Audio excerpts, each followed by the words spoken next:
ការភ្ជាប់ជាមួយខា LinkedIn របស់យើងជាមួយនឹង LAN ណាបងយកទៅអត់ពិបាកធ្វើការតម្លើងអីទេដោតតែ USB វាទៅហើយដោតចូល LAN របស់យើងជាមួយនឹង device របស់យើងចឹងមកបាទបន្ទាប់មកយើងចាំឲ្យវាឡើងជាមួយនឹង RGB របស់វាសិនណាបាទអូខេវាឡើង RGB បានន័យថា device របស់យើងវាដំណើរការហើយសម្រាប់ device របស់យើងនេះបងអាចដាក់ memory បានហើយយើងអាចបន្ថែម SIM card បើសិនជាបងអត់ចង់ share Wi-Fi ពីទូរស័ព្ទយើងអាចបន្ថែម SIM card បានបន្ទាប់មកវានឹង detect ចូល system ស្រៀនរបស់យើងបែបហ្នឹងតែម្ដងបងឃើញ intelligent interconnection system ប៉ុណ្ណឹងមកគឺប្រើបានហើយបាទហើយបើសិនជាវាទាមទារឲ្យបងចុចជាទូទៅវាកម្របើសិនជាបងអត់ឃើញវាចូលទេយើងចុចកន្លែង connect យើងយកពាក្យថា car play ហ្នឹងហើយត្រូវ car Apple car play អញ្ចឹងដោយសារតែនេះ system របស់វាត្រូវជាមួយ car play បើបងចុច Android Auto ក៏វាអត់ទៅដែរឃើញទេបាទអញ្ចឹង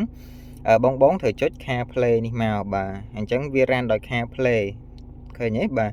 វាមាន YouTube មានអីនៅក្នុងហ្នឹងខាងខ្ញុំ set up ឲ្យបងស្រាប់ហើយបាទ interface របស់វាមានខ្ញុំប្រាប់កន្លែង interface បន្តិចបើបងចង់ប្រូ interface ចូលក្នុង setting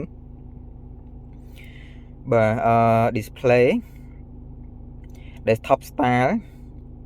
វាមាន style ទី1 style ទី2បាទចុចម្ដងទៀតនេះយក style ទី2មកបើ style ទី2នេះវាមាន display map ឲ្យយើងនៅខាងលើបាទគ្រាន់តែ map វារៀងតូចបាទអញ្ចឹងបើបងចង់បាន map ធំយើងយកអា display ទី2មកហើយយើងចូលកន្លែង map គឺវាមើលបានរៀងធំជាងបាទគ្រាន់តែនេះ